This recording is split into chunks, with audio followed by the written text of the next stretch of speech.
Hi there, and welcome to the Creative Operations Podcast. I'm your host, Kevin Groom, and in this podcast, we'll be talking with creative operations leaders in all kinds of industries, from franchising to finance, from healthcare to hospitality and beyond. We'll be looking to uncover best practices and to see trends that are coming to help you keep your creative operations on brand and on budget at the same time. Enjoy.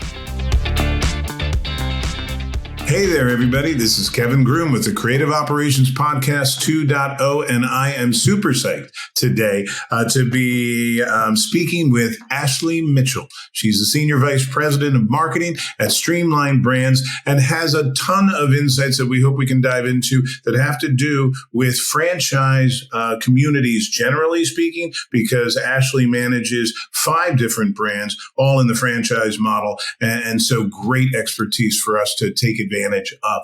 So Ashley, first, welcome and thanks for joining us. Thank you. Thank you for having me. Excited to be here. Now, we always like to start, our listeners always love to hear a little bit about how you got into a journey that led you not just to marketing generally, but to creative operations specifically. So just a little background for folks.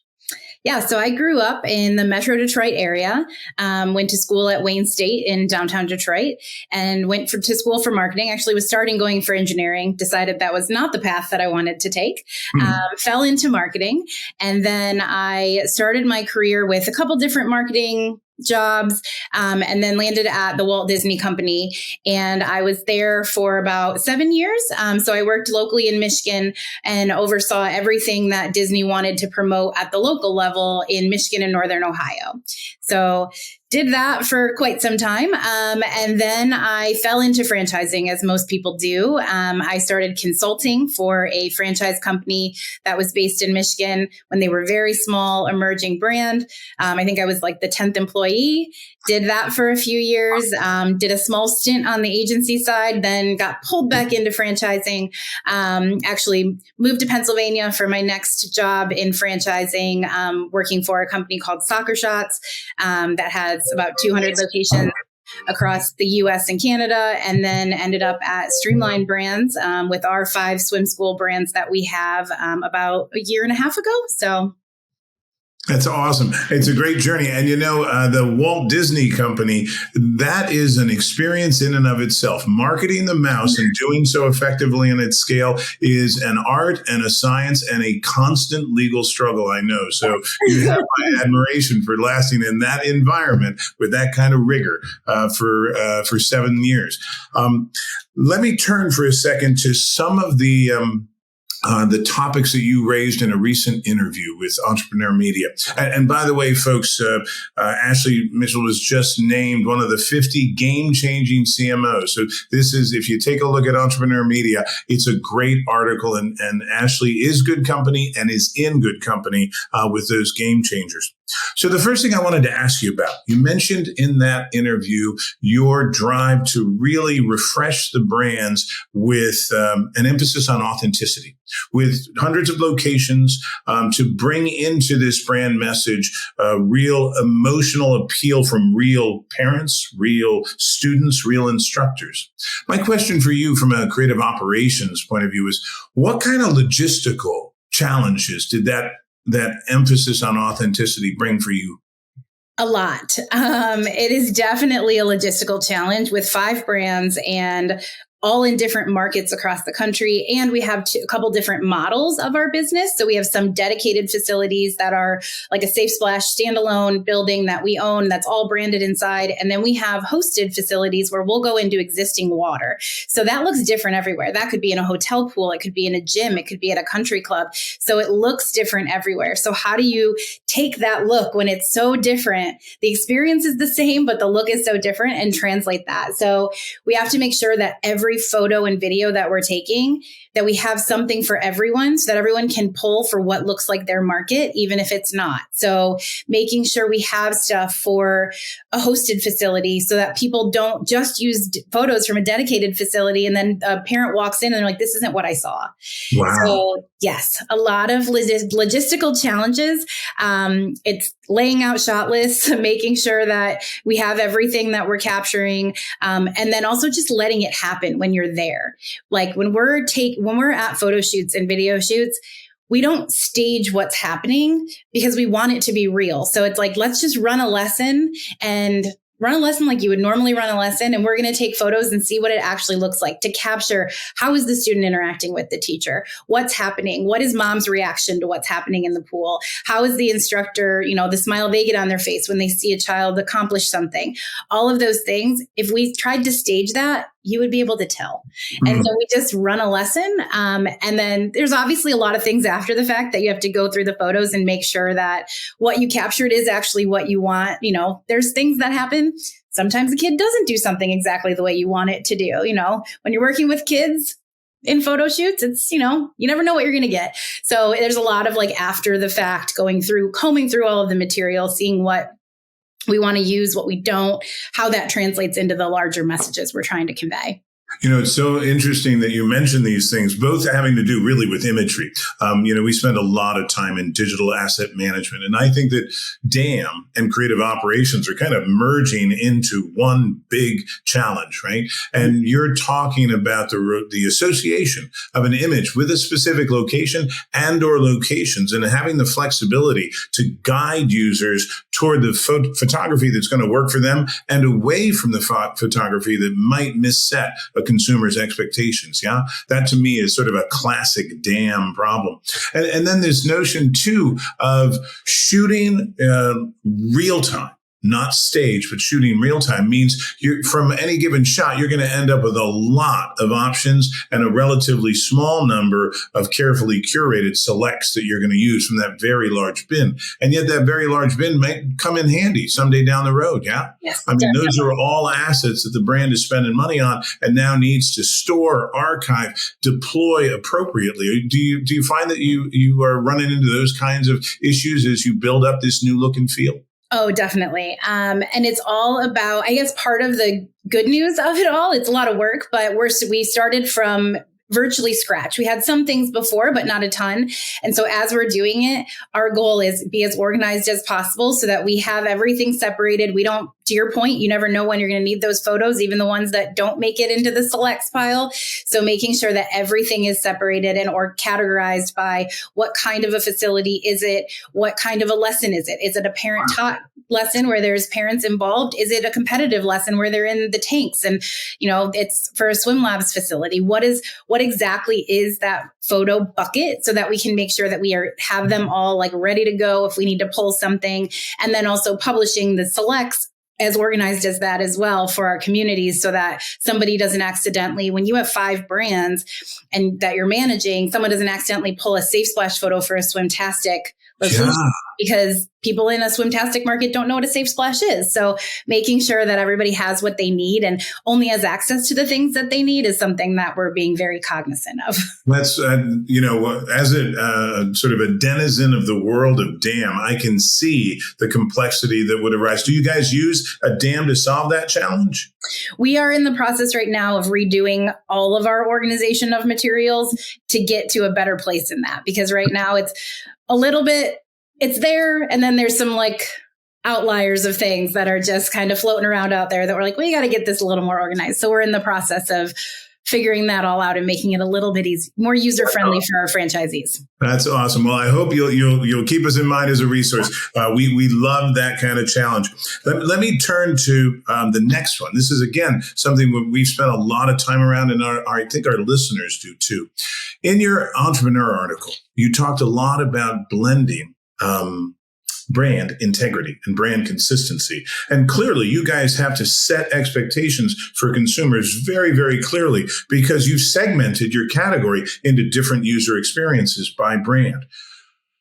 Doing that and yet also customizing at the local level, especially across, I think, in the neighborhood of 200 or so, 180 to 200 locations, yep. That's an enormous logistical challenge, I would think. How do you go about, kind of corralling that and striking that right balance of brand consistency and local flair and flavor? Yeah. So the biggest thing is making sure that everyone understands that they're responsible for the experience in their market and they're responsible for understanding their market and what will resonate. But then what are those things that are inside that brand box that they can do? with that. So we try to be very cognizant in all of our messaging and all of our materials to have multiple options so that people can decide, have like a wide array of things to pick from so that they know what is going to make sense in their market. They don't have to go outside of the box because the box is really big. And so that's the biggest thing, is keeping the box big enough that has all of the brand consistency and the brand elements that it needs. But if it's big enough that there's something to pick from, there's no reason to go outside of the box.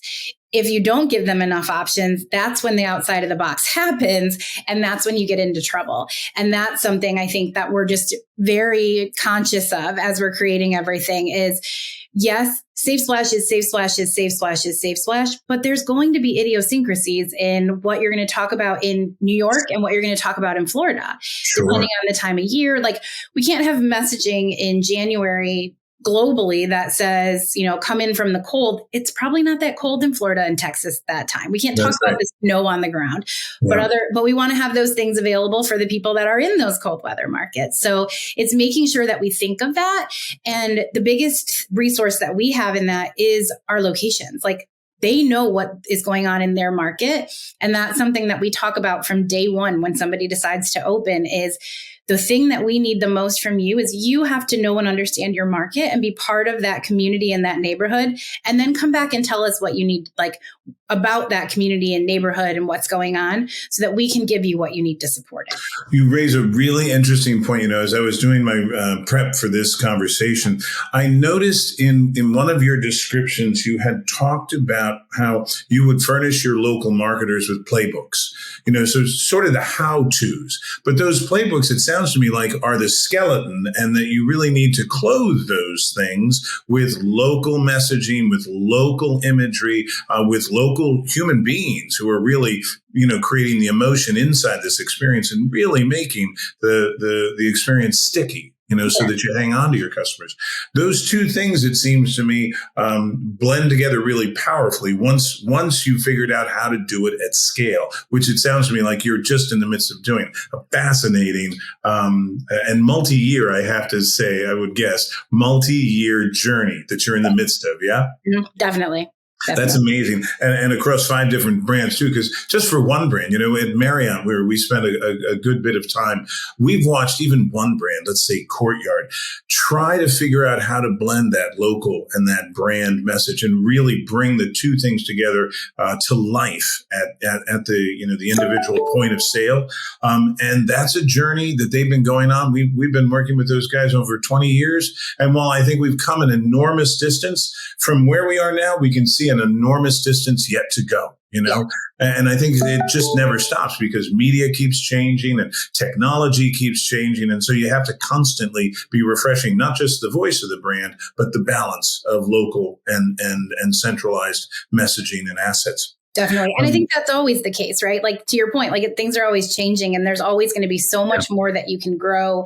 And how do you get there? I think the biggest way to do it is to really, it starts with training and then empowering your people to do what needs to be done to really execute on your brand in that market. And maybe that comes from the Disney in me of, when I worked for Disney, everyone knows what Disney stands for and everybody knows there's a lot of guidelines and a lot of red tape sometimes, but the reason behind it is because Disney is Disney. However, when you interact with any cast member, you have a different experience than if you interact with a different cast member, because there is personality infused in it, but it's staying inside of that brand box. And it's the same thing in every medium that you're using. It's how do you get that everyone to live that brand message so well that their local flair doesn't impact the brand in a negative way. It only gives it a positive lift. Yeah, it's a really, really good point. 2 questions I want to ask you. One is technology, are you finding technology components that help you to strike that balance, to help your franchisees live the brand? And then if that is indeed the case, and I'm guessing that it is, the human factor of those relationships too, because what we've seen is technology as a platform goes so far, but the relationship to the brand for the platform and for the vendor of the platform is really a human thing as well. So those two questions I wanted to throw out there. Is technology a big part of how you solve this problem? And what have you learned about managing MarTech relationships along the way? Yeah, technology is definitely a huge part of it. It's not going away. It's only increasing. We have, a lot of different MarTech vendor partners that we work with. And to be able to give people visibility into only things that they should be seeing, that is something that's huge for us, especially as our team manages across multiple brands, making sure that, if you need something for for Miller Swim School, you just have the access to Miller Swim School stuff and you're not accidentally getting something from another brand, and how that all works together definitely helps us. As far as the relationships in those, you're 100% correct. Like, you could have the best technology, but if you are not a good vendor partner as a human and in building that relationship with us and with our franchisees, then it's not going to work. It doesn't matter how good your technology is. Yeah. And so we truly look at all of our vendors as partners. They're not, they are an extension of our team. They have to understand the same things that we do. They might not be in the weeds with it every day like we are, because they obviously have other clients. We're not their only person, but as much as I like to think that we are, but it's making sure that they have the same vision for what we're trying to do as we do. And how do they execute that? And how do they communicate with us? And communication is always the biggest thing. But how do they come back to us, and how can we communicate with them to make sure that they know all the things they need to know to be able to do what we've asked them to do for us?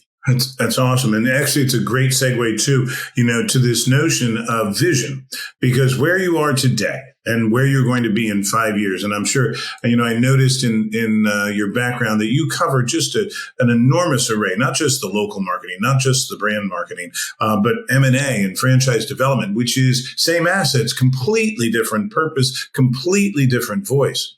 So as you look at this whole world that you're now, really shepherding, what are the big initiatives you see coming for you guys and for media types and for MarTech in the next, 12 to 18 months? Do you have a sort of a sense of the roadmap vision? Yeah, for us, I would say growth, and more growth personally is what's going to happen. As you mentioned, we're growing in all of those different ways. Our franchisees and our company-owned schools, their locations are growing from an enrollment perspective. Plus, we're growing through franchise development, people wanting to open in new markets. We have franchisees wanting to expand and open in new markets. We are acquiring a bunch of different brands, across the market. The swim school industry as a whole is a very fragmented space. And so we are, helping those people. We understand the industry, helping bring some of those other brands along. So it is growth all over the place for us. With that growth definitely comes a need for all of the tools, and that we're using those tools effectively, and that those tools can communicate. So as much as we can integrate all of our systems, that's something that is very top of mind for us all the time. Our franchisees, we have all of these different platforms from not only a marketing perspective, but we have operations technology as well. And, every department has technology, and there's all of these different platforms. We don't want our franchisees to be like, I don't know where to go for X, Y, and Z, because we have all of these options. So it's making it as easy for them, and having those platforms communicate with each other is something that is super important, I think, from a growth perspective. And then as far as, marketing is concerned in general in the future, I wish I had a magic ball and could tell you all the things that are going to come. We set aside money to innovate and pilot things as new technology and shiny things come along. That's something that we tell our franchisees, don't worry about the shiny things. Don't get distracted, run your business. Let us worry about the shiny things. And so as those things happen, we constantly are out there looking at, okay, should we invest in this new form of media or should we not? Is it something that's going to distract from what's actually working, or is it something that's going to enhance? And so we're constantly just on the lookout for those things.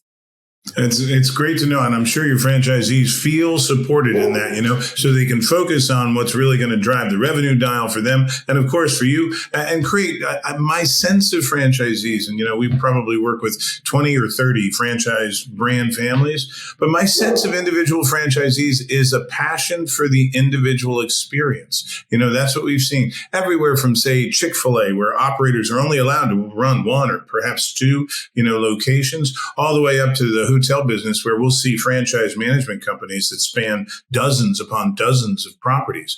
But the thing that ties them all together is they want to focus on delivering the experience, and they want to trust the brand to bring them whatever is needed next without having to worry about having chosen the wrong thing. And it seems to me that you're striking that balance as well as brand and local. You're striking the balance of independence and guidance at the same time. So I can see why Entrepreneur Media found you. And it's been a pleasure to hear, your insights today. So we thank you for spending time with us, and we'll check in with you next year and see how all that growth is going.